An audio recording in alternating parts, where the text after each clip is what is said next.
All right, hey, what's up, guys? Coach Mac, Play Fast Football. All right, going to do a quick video today on odd front, changing the picture, why I think odd front stuff is a little bit more multiple, and how, based on what we did last year, how I think we need to move forward to be more productive on defense, taking a look at who we are, who we play, the things we need to do to stay and be competitive in our district and in our area. All right, make sure you check out some of our partners. All right, Dome Hats, Baker Sports, Just Play Football, Game Strat, DifferenceUSA, HighandTight, StandPerfect, all great companies, all companies that support Play Fast Football. All right, so make sure you check them out if you have any needs in the apparel industry, headwear industry, training aids, sideline replay. Check out, all right, those companies that are our partners.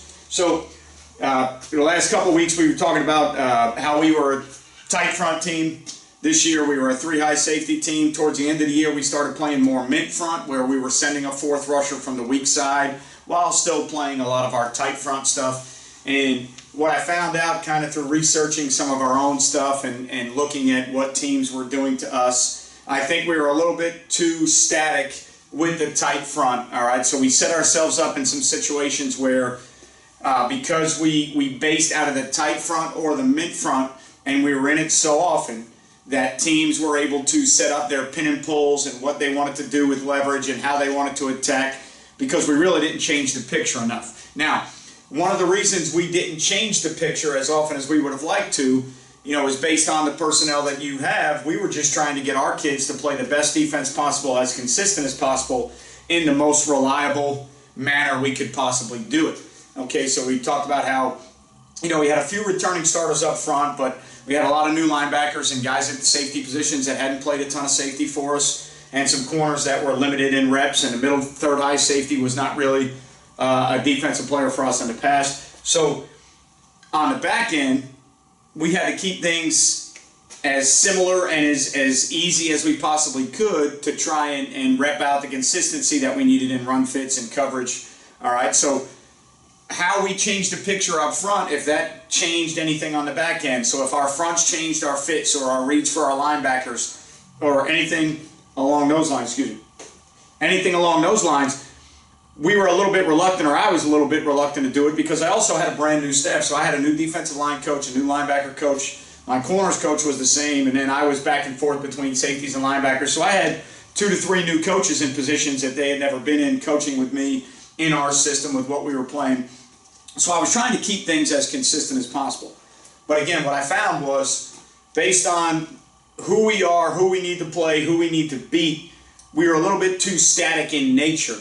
And in my opinion, if you are not going to be above and beyond more talented than the teams that you are playing, and I'm not talking about 3 or 4 times a week, I'm talking about, or times a year, I'm talking about 8, 9 times a year, where, like they used to say at Alabama or the Blue Bloods, a lot of times they wake up in August and they've already won 9 games. It's what they do in games 10, 11, 12 that really matter. I'm not talking about those scenarios. I'm talking about where maybe you're trying to rebuild a program, or your program's been 6-4, 5-5, 4-6, around that area, and you're trying to get over the hump and you play a similar schedule. What do you need to do to kind of change up and make things a little bit different? All right, and one of the programs in our area that actually went to some 3-3 stack stuff this year went from one of the worst defensive teams in the area to the second best defensive team in the area. And it's more about how they changed the picture of what they were doing instead of staying in something static. At the end of the day, you got to play good defense. So it's not like I'm gonna draw up an odd front with guys coming from every direction and say we're just gonna create ultimate chaos. Yes, that is a theory. Yes, there are some people that do it. But at the same time, good defense is playing good defense. You need to be structurally sound. You need to understand when you're going to spill, when you're going to box, where you're sending the ball to, who the free hitters are. So just to get into defense and say you're going to move just to move is not necessarily the right reason to do it. It's moving so that you can get into the pictures that you want, okay, based on what the offense is doing. All right, so that you can get into the pictures you want, you need, or you think you want, or moving your guys based on what you're seeing so that they can be effective, right? So right now I've got the odd stack defense drawn up, right? I think you could do it out of 3-4 or 3-3. I think 3 stack players behind 3D linemen makes the multiplicity of who the fourth rusher is a little bit more dynamic.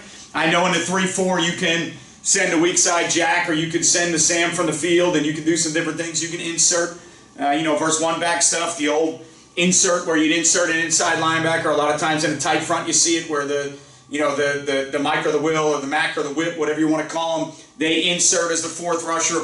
I know the 3-4 can also be dynamic in that way, but that's also because it's odd. So in general, I think the odd front helps you change the presentation of what you're doing a little bit more, simply because you have that question of who the fourth rusher is. So when you look at the stack stuff, right, and I got it drawn up to just pro stuff right now, right, just for simplicity's sake. So if we wanted to get into an over front, there's a couple different ways that we could do it. Okay, so by simply moving the strong side end under, the nose away, all right, and bringing the lion or the left linebacker up through the C gap, we've now presented an over front to the offense. All right, so post snap, we are basically getting into an over front. We've got a 3, a 7, we've got an A shade or eventually a 1 or a 2-eye, whatever you want to look at it. We've got a 5 on the backside. Whether you 2-gap this guy with an open B gap or not, completely up to you. All right, but we presented an over front by bringing the line or the left backer there.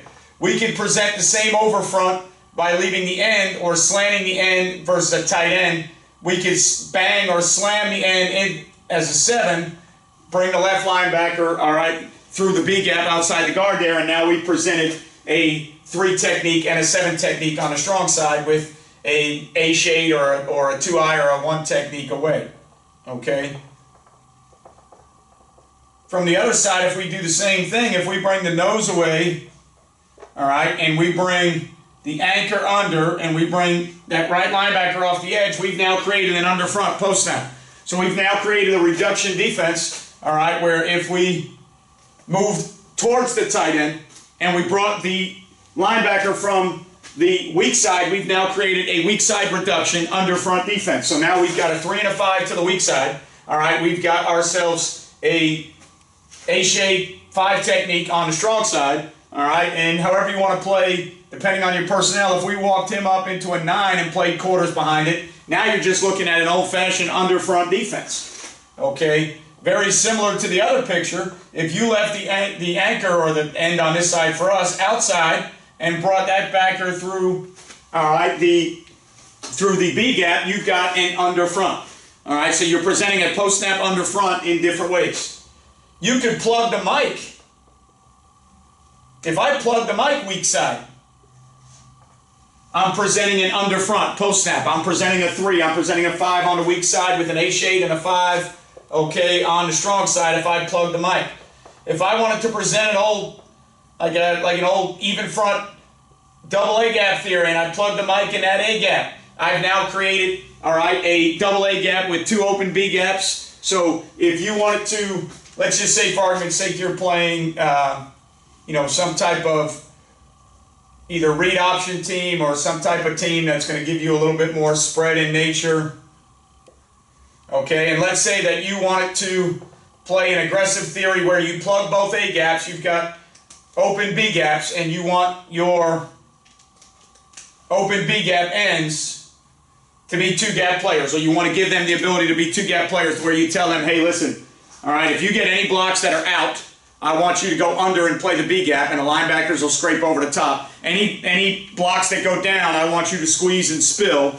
Any pass sets, I want you to rush off the edge. So in other words, you're not necessarily stunting them inside. You're building the stunt in off of what the offensive lineman does. Why can we do that? Because if we create a double A gap look by plugging the Mike linebacker, all right, if you create that double A gap look by plugging the Mike linebacker, all right, what you've done is you've created 2 open B gaps. If you've got 2 open B gaps, now you have the luxury of how you want to play those open B gaps. You could play them base, all right, and you could play block rack by the end, or you could give the end the ability to 2-gap the open B gap and say, hey, listen, if we get any out blocks, reach blocks, I'm going to give you the ability to win in the B gap underneath because there is no B gap interior alignment. The B gap is open so the linebacker can scrape over the top. All right, so what we've done is by plugging the mic, all right, we've now given us a scenario where I could plug the mic in a weak side B gap and get into an under front. I could plug the Mike strong side. I could plug the Mike strong side, B gap, and now I'm back into an over front. So post snap, I'm in an over front.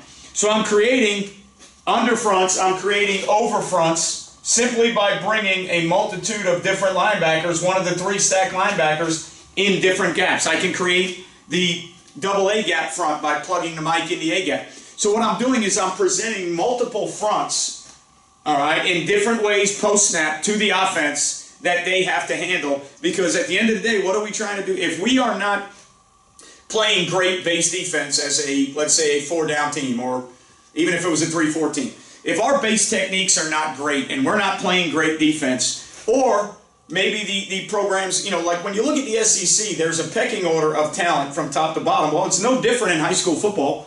All right, in the state of Florida, a majority of the playoff games that I've seen in the first 2 weeks of the year have 20 to 25 point differentials or score differentials where one team is beating another team by 25 points in the playoffs. So obviously when you get to high school, the talent differential, the gap is larger than it is in college. So if you can't play a base front with a base coverage, or you can't play base techniques, you've got to do something to give yourself a little bit of an edge. You've got to do something to give yourself a competitive advantage, or a way to stay, all right, in competition with the teams in your district or your area that you're playing.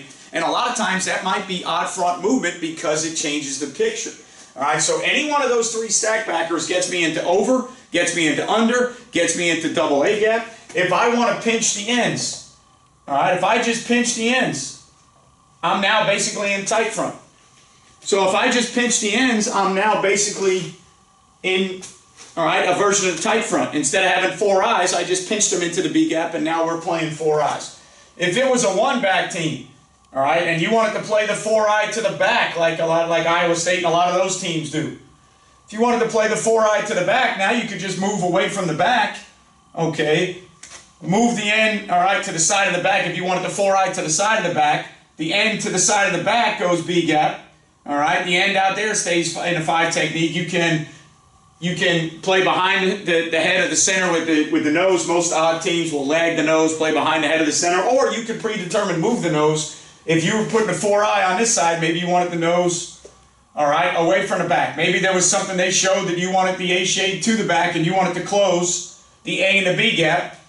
All right, for argument's sake, I'll give you a scenario possibly that you may want to do that. Maybe it's 3-by-1 and the back is set strong, okay, and you want to, because of the coverage you're playing, you've got to remove some guys out here. All right, so when you remove this line or this left linebacker, you want the ball to get to him, so you're going to try and take away the A and the B gap to the side of the trips. That's a possibility. Okay, so it's all within your game plan of how you want to do it. Any of those things is possible. The other thing that I liked about it that was so easy for us was we could get with the lion and the ram, or the left and the right backer up, we could get into bear fronts and try and pressure people a little bit different. We could get into that old school, all right, bear front from our odd looks a lot easier than we could from our even looks. Because, again, there were times and there were years, and it's completely up to everybody that's doing it, where we lined up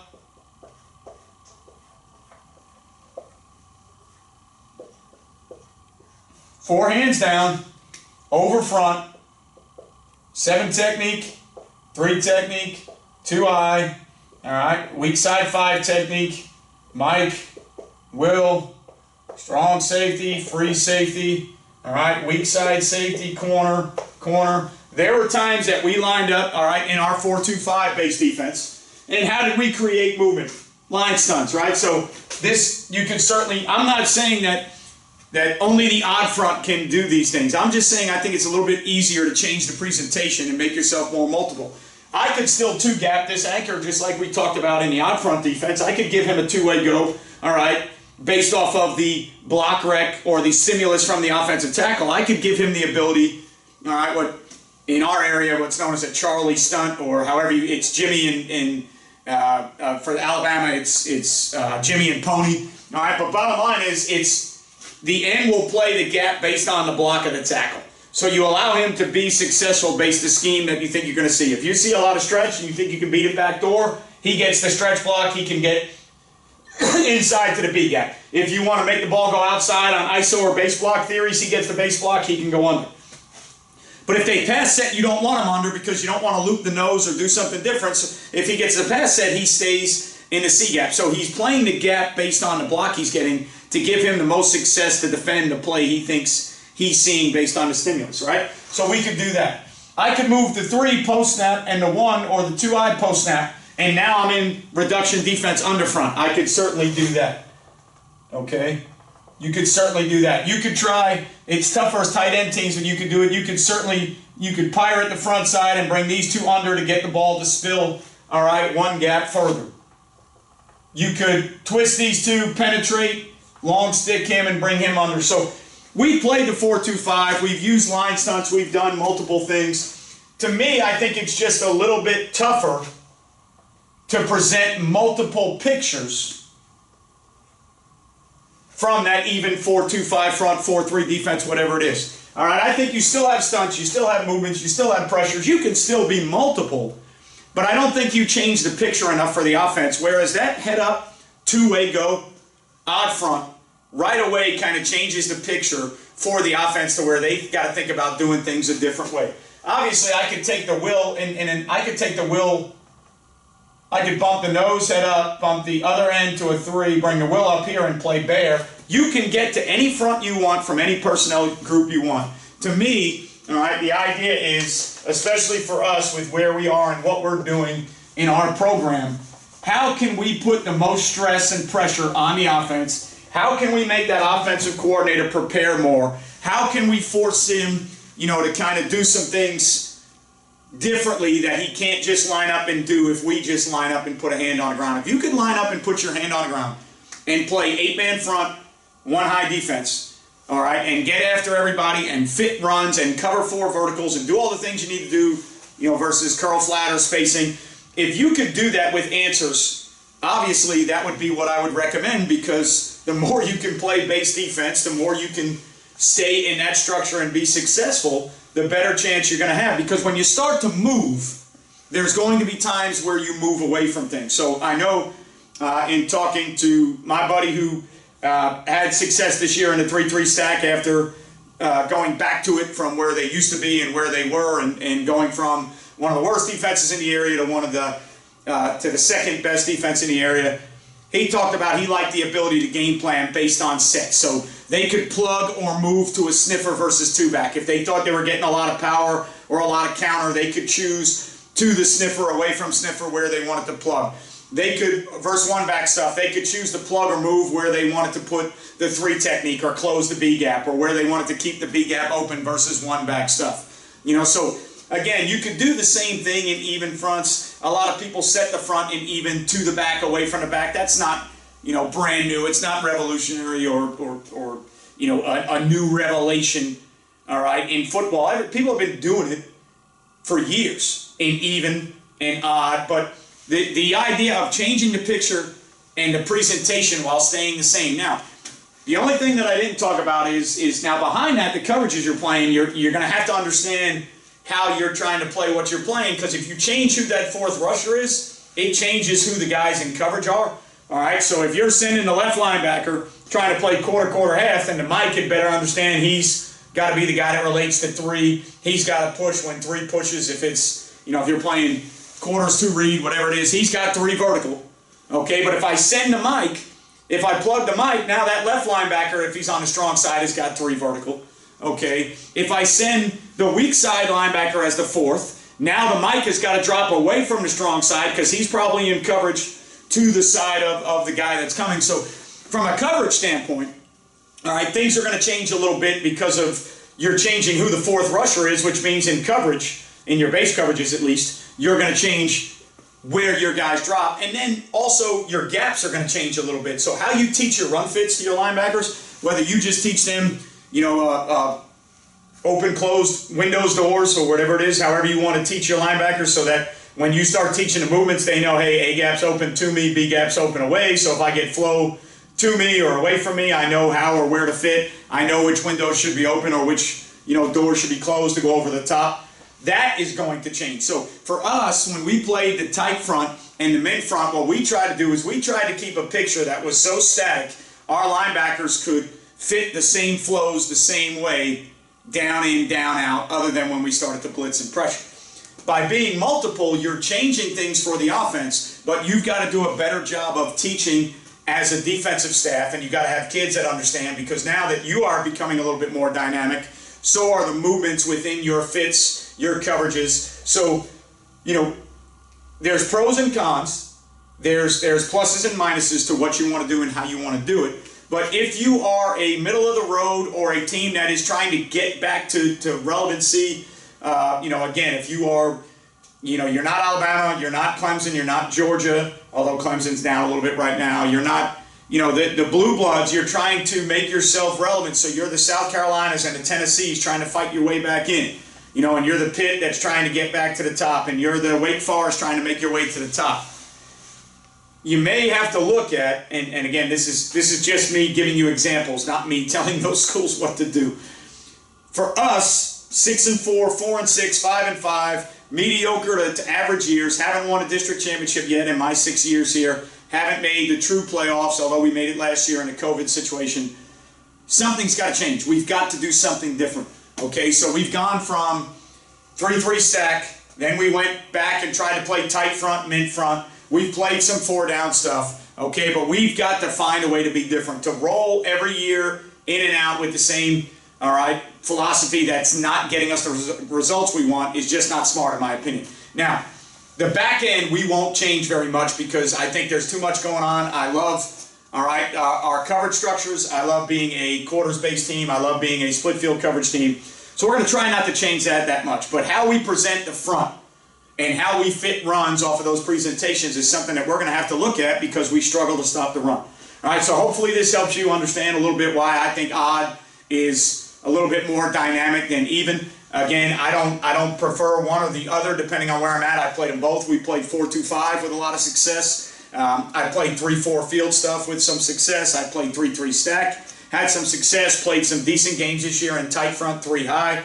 So again, I'm not saying which one is better or not. I'm saying for us why I think we need to change the picture a little bit and be more dynamic with the stack front for us and creating more movement and being able to present multiple pictures to the offense while trying to keep the same carryover for us as a defense. All right, so hopefully this video helps. If you're still playing, all right, God bless you, good luck. You don't need this video. Keep doing what you're doing. If it's the off season for you like it is for me, have fun out there researching, investigating, going to clinics, talking to people, having discussions, all right, getting on text threads, getting on Zooms, whatever you need to do. All right, get out there, share information, get that knowledge. Remember, all right, knowledge is power as long as you understand how to use it. Go out there and make yourself a better coach, all right? If you're not a subscriber, click that subscribe button. Make sure you turn your notifications on so you know when I do a video or I go on YouTube Live. All right, make sure a thumbs up, thumbs down. Let me know what you think about the content or how I provide the content or how I deliver the content.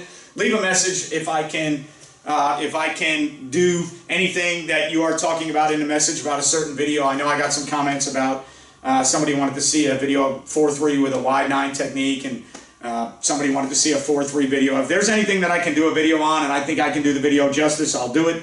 All right, anything you comment about football, I always try and respond. Interaction with the audience is what makes this whole thing possible. So again, thank you for what you do for me and Play Fast Football. Remember, you won't play well until you play fast, and I'll see you guys next time.